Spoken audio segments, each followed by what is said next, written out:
Have you ever had that strange moment when you catch your own reflection and barely recognize the person staring back at you? Not physically, but deeper.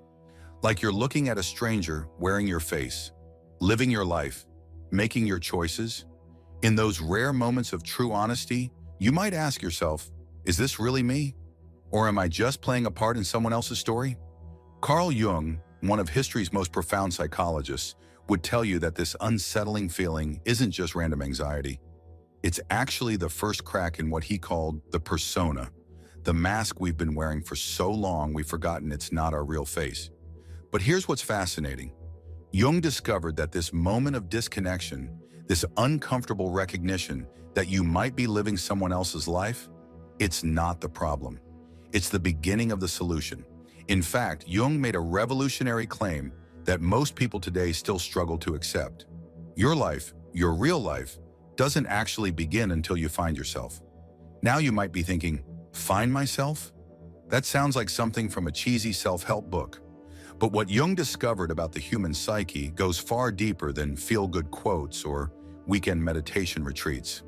He uncovered a hidden architecture within our minds, a map of the forces that shape who we think we are, and more importantly, who we could become. In the next few minutes, I'm going to share 3 profound insights from Jung's work that could completely transform how you see yourself. The final one is so powerful, so unexpected, that it challenges everything we think we know about personal growth and self-discovery. But I have to warn you, once you understand what Jung discovered about the human psyche, you can't go back to seeing yourself the same way. This isn't just another video about finding yourself.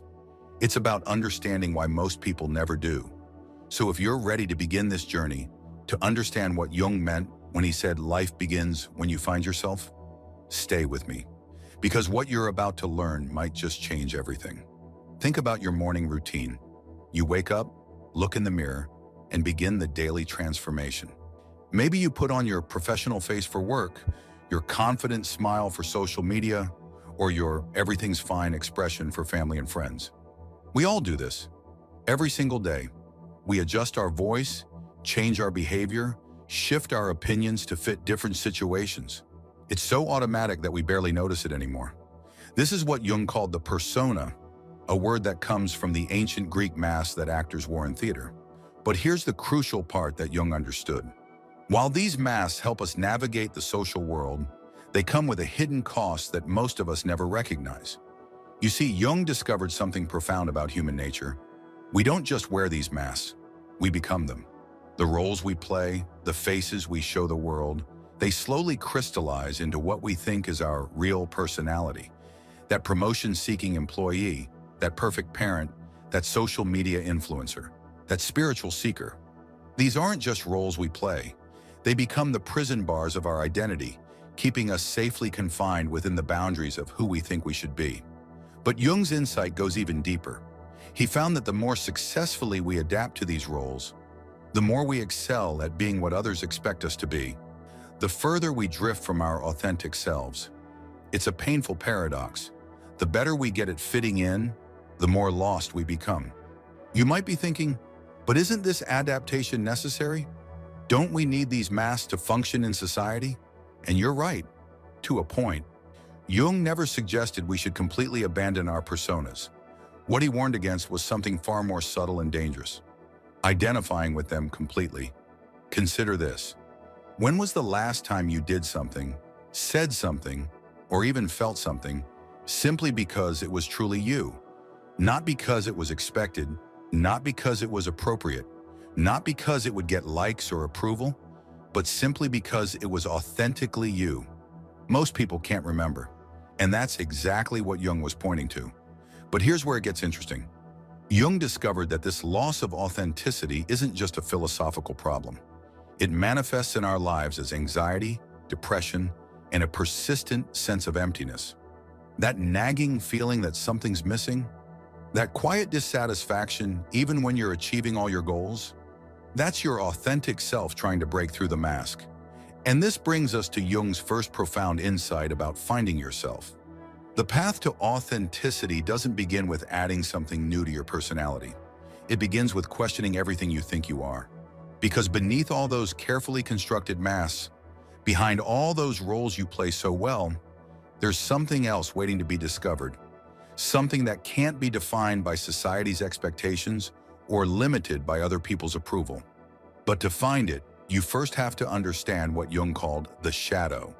The part of yourself you've been hiding not just from the world, but from your own consciousness. And that's where our journey gets really interesting. Remember that person who just gets under your skin? That coworker whose every action seems calculated to annoy you? That social media personality whose success fills you with inexplicable anger? Or that friend whose confidence somehow makes you deeply uncomfortable? Jung would tell you something fascinating about these intense reactions. They're not really about them at all. They're about you. You see, Jung discovered that what irritates us most in others is often a reflection of what we've rejected in ourselves. He called this hidden part of our personality the shadow, not because it's evil, but because it contains everything we've pushed into the darkness of our unconscious mind.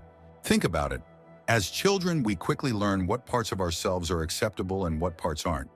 Maybe you were told that anger's bad, that sensitivity is weakness, that ambition is selfish, or that questioning authority is wrong. So what did you do? You learned to hide these parts of yourself. You pushed them down, denied them, pretended they didn't exist.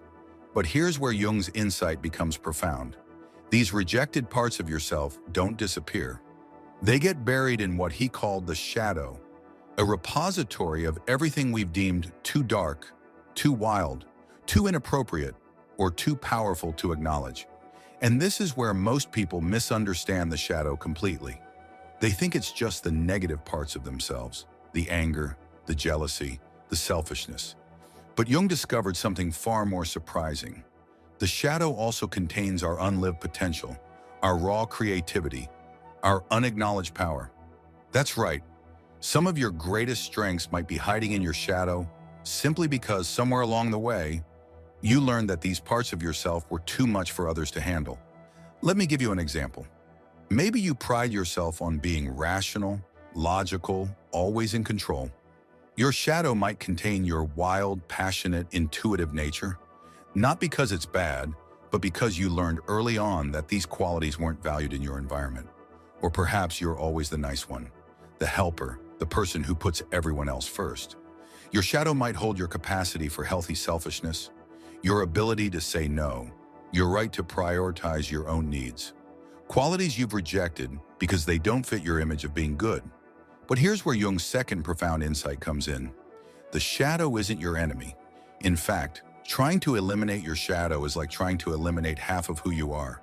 The real path to wholeness isn't about destroying the shadow. It's about integrating it. This is why Jung said that the path to finding yourself requires courage, because it means facing the parts of yourself you've been running from. It means questioning the very foundations of your personality. It means acknowledging that maybe, just maybe, the parts of yourself you've been hiding are exactly what you need to become whole. And this brings us to one of Jung's most revolutionary ideas. The very qualities you judge most harshly in others might be the key to your own transformation. Those triggers, those inexplicable emotional reactions, they're not random. They're signposts pointing toward the parts of yourself that are asking to be acknowledged, integrated, and transformed.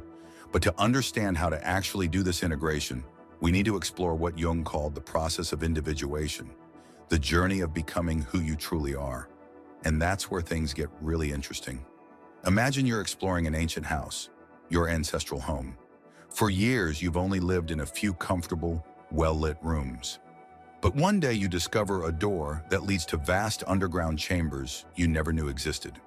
These chambers are filled with treasures and artifacts from your family's past. Some beautiful, some terrifying, all of them powerful. This is how Jung described the process of individuation, the journey of discovering who you truly are. It's not about becoming someone new. It's about uncovering what's already there, hidden in the depths of your psyche. But here's what makes Jung's approach so different from modern self-improvement methods. He understood that real transformation isn't about adding more positive qualities or eliminating negative ones. It's about becoming whole, integrating all the different parts of yourself into one authentic being. Think about how most people approach personal growth. They try to force themselves to be more confident, more productive, more positive. They treat themselves like a project that needs to be optimized. But Jung discovered that this approach actually takes us further from our true selves. Instead, he proposed something radical. What if the key to transformation isn't in trying to be better, but in becoming more genuinely yourself? What if those parts of you that seem broken, difficult, or challenging aren't obstacles to overcome, but essential pieces of who you are? This is where Jung's third profound insight comes in. The unconscious mind isn't just a storage space for repressed memories and unwanted emotions. It's a source of wisdom, creativity, and guidance that's trying to communicate with you all the time. You've experienced this communication, even if you didn't recognize it.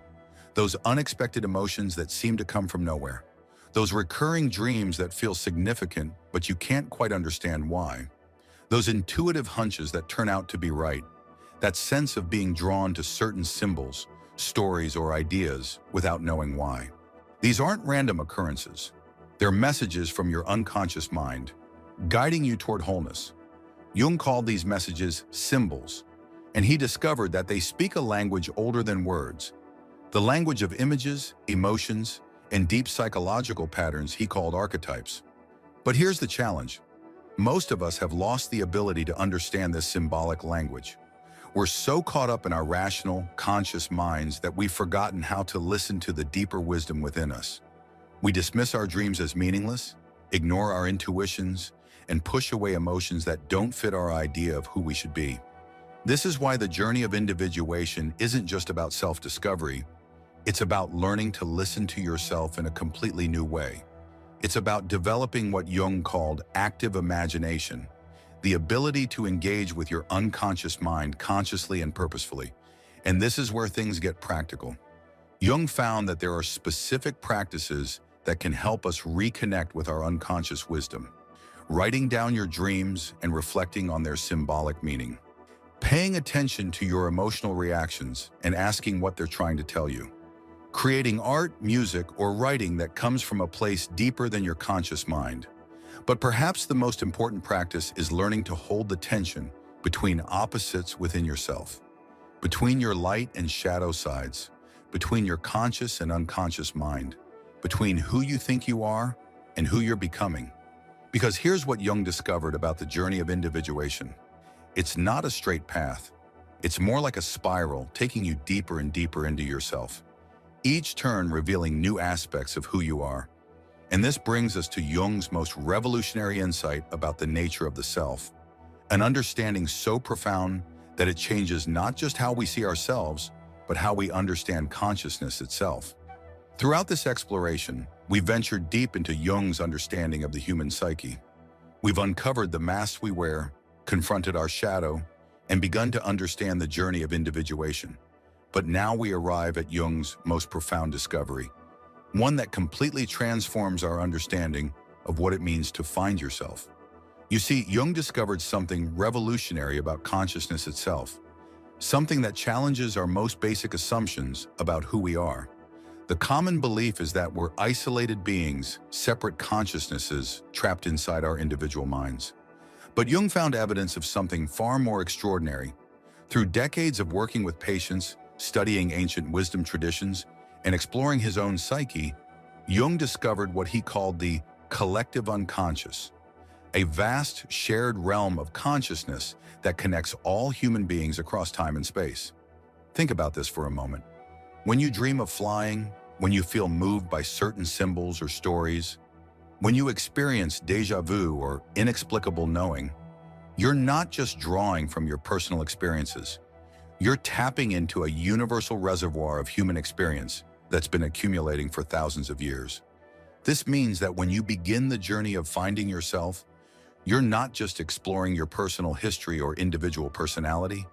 You're connecting with something far more vast and profound, the accumulated wisdom of human consciousness itself. And this leads us to Jung's most stunning insight. The self you're trying to find isn't just a better version of your ego. It's not just a more authentic personality or a more integrated psyche. The true self, with a capital S, is something far more magnificent. It's the organizing principle of the entire psyche, both conscious and unconscious, personal and collective. This is why Jung said that finding yourself isn't really about finding something new. It's about remembering who you've always been. It's about recognizing that beneath all the masks, beyond all the conditioning, deeper than all the patterns and programming, there exists a connection to something vast and meaningful. But here's the practical implication that changes everything. When you understand this, the journey of self-discovery transforms from a lonely quest into a profound adventure of remembering your connection to all of human experience. Your dreams, your intuitions, your deepest longings, they're not just personal quirks. They're messages from the collective unconscious, guiding you toward wholeness. This is why Jung insisted that life begins when you find yourself. Because when you truly understand who you are, you realize that you're not just an isolated ego trying to survive in a meaningless universe. You're a unique expression of the collective human experience, carrying within you the potential for profound transformation and meaning. And this brings us full circle to where we began, that moment of looking in the mirror and not recognizing yourself. Now you can understand why that moment is so precious. It's not just a crisis of identity, it's an invitation to remember who you truly are. So where do you go from here? Jung would say, pay attention to your dreams, listen to your intuitions, honor your emotions, even the difficult ones. Look for the patterns and synchronicities in your life, because these aren't just random events. They're the language of your deeper self trying to guide you home. Remember, this journey isn't about becoming someone different. It's about becoming more fully who you already are. It's about recognizing that within you lies not just your personal story, but a connection to the entire human story. And when you begin to live from this understanding, something remarkable happens. Life stops being something that happens to you and becomes something that happens through you. This is what Jung meant when he said life begins when you find yourself. Because when you discover who you truly are, you're not just finding an identity, you're awakening to the profound mystery of consciousness itself. And that's when your real life begins. We began this journey with a simple moment, catching your reflection and wondering who's really looking back at you. Now you understand that this moment of disconnection isn't just a crisis, it's an invitation to the most important journey you'll ever take. Through Jung's profound insights, we've discovered that the masks we wear aren't just social conveniences. They're the first clues to a deeper identity waiting to be uncovered. We've learned that our shadow isn't our enemy, but a repository of our unlived potential. We've seen how the process of individuation leads us not just to self-improvement, but to genuine wholeness. And most importantly, we've understood that finding yourself isn't about creating a better version of who you think you are. It's about remembering your connection to something far more vast and meaningful than your individual ego could ever imagine. But understanding these ideas intellectually isn't enough. Jung himself said that knowledge without transformation is worthless. So let me leave you with 3 practical steps you can take today to begin your own journey of self-discovery. First, start keeping a dream journal. Every morning before you check your phone or begin your day, write down whatever you remember from your dreams. Don't worry about interpreting them yet, just record them. You're learning to listen to your unconscious mind in its own language. Second, pay attention to your triggers. Those moments when someone or something provokes an unexpectedly strong emotional reaction in you. Instead of judging these reactions or pushing them away, get curious about them. What are they trying to tell you about yourself? Third, create space for solitude and reflection. In our hyper-connected world, we rarely spend time truly alone with ourselves. Yet it's in these quiet moments that our deeper self can finally speak to us. Remember, this journey isn't about reaching a destination. It's about awakening to who you've always been.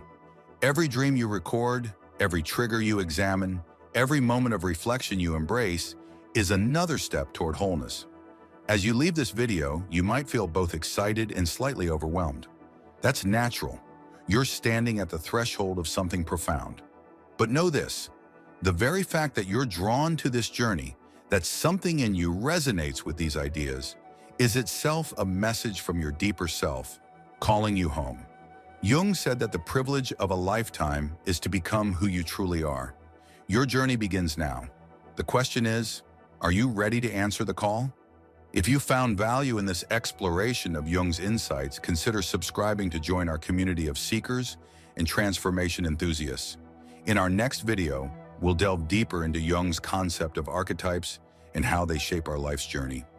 Until then, keep exploring, stay curious, and remember, your real life is waiting to begin.